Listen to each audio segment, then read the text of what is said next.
Good afternoon, I'm Rob Boskamp, and you're listening to South Texas Midday. It's Tuesday, October 14th. Corpus Christi city leaders met yesterday with the Nueces River Authority to discuss a $2.7 million non-refundable reservation fee with the proposed Harbor Island desal plant. City Manager Peter Zanoni told KEDT News that he's hoping the River Authority might credit the $2.7 million against future water bills once the plant is up and running, which could be years in the making. If we pay $2.7 million and they build the plant ultimately and we're buying water from them, can in the distant future, maybe after their business model is up and running well, like 10 years into the future, could the city get a credit back on our monthly take-or-pay bills over time? River Authority Executive John Byram told KEDT that decision would be up to the authority's board. The River Authority wants the fee to book for 50 million gallons a day from the future desal plant. Zanoni told KEDT that he will also discuss with council members submitting a letter of interest to buy CC Polymers desalination plant for $650 million.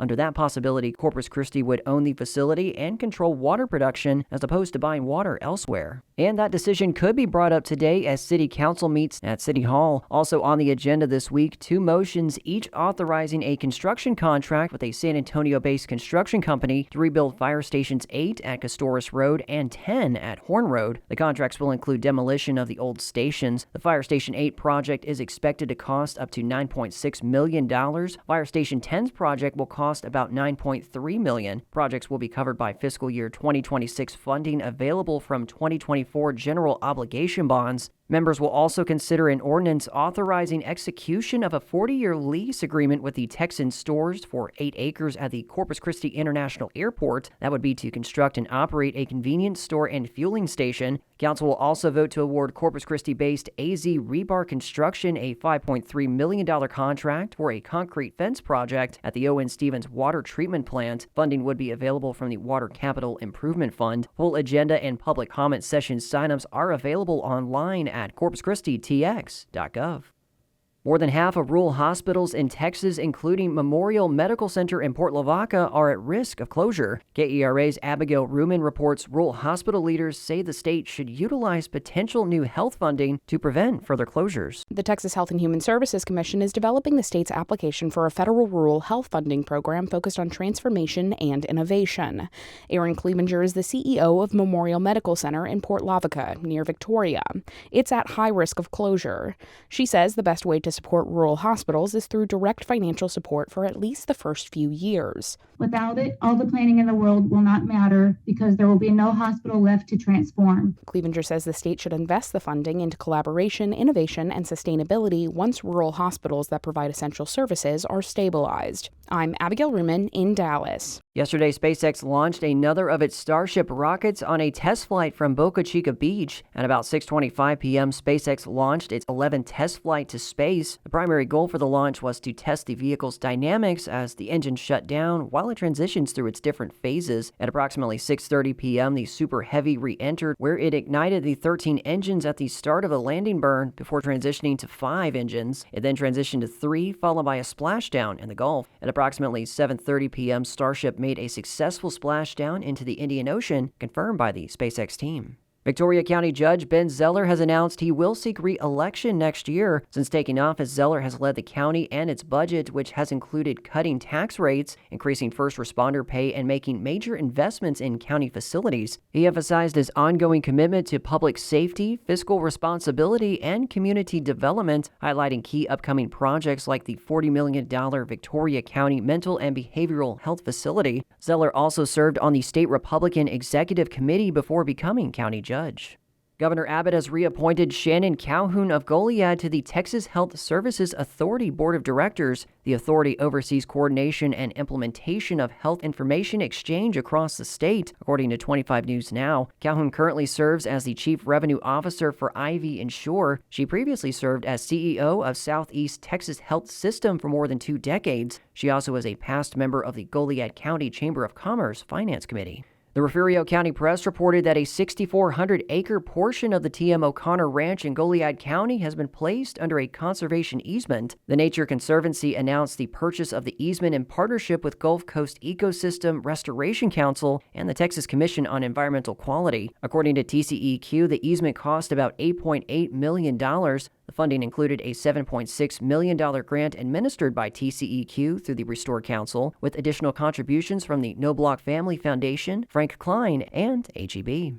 In state news, Texas State University has once again decided to fire a professor who was first terminated last month after being accused of inciting political violence while speaking at a socialist conference. Texas Public Radio's Camille Phillips has more. The Texas State Employees Union says Tom Alter received notice of his termination Monday, a week after a hearing conducted by the university.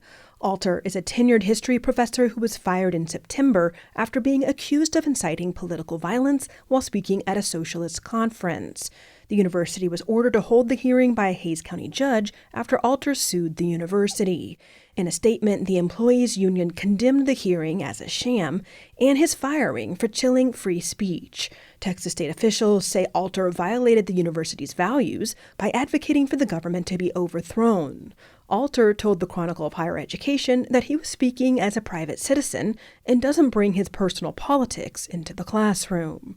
I'm Camille Phillips in San Antonio. This week, KEDT FM celebrates its anniversary, and in honor of that, we'll take a look back at some recent stories that were broadcast on our local news. Today, Lon Gonzalez takes a trip back to 2023 and to the city of Portland to reflect on its growth. While some communities in the region have seen some decline, there's one that's been growing, slowly but surely, and its growth is due to forward thinking on the part of its city leaders.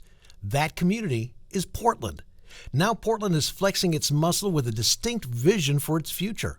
Following last week's State of the City address by Mayor Kathy Skuro, there's a confidence in the Coastal Bend community. Part of that growth, also is reflected in the amenities that we're trying to offer. And so that was one of the things Mayor Skuro wanted to speak to, is that we recognize that our community needs a quality of life and quality of community. And so our tagline is building community and raising families, because that's what we know we do best here, and that's really what makes Portland so special and unique in our council's eyes and in our eyes. That's Kathleen Weisenberger, Assistant City Manager for Portland, outlining some of the items that Portland is focusing on. As of January of this year, the Portland City Council approved an $18 million investment in a portion of the community to develop what she termed as a leisure and entertainment district, something that would provide a new avenue for Portland residents to enjoy without leaving their community. So this is the older part of Portland that has historically been underdeveloped, and we're going to have a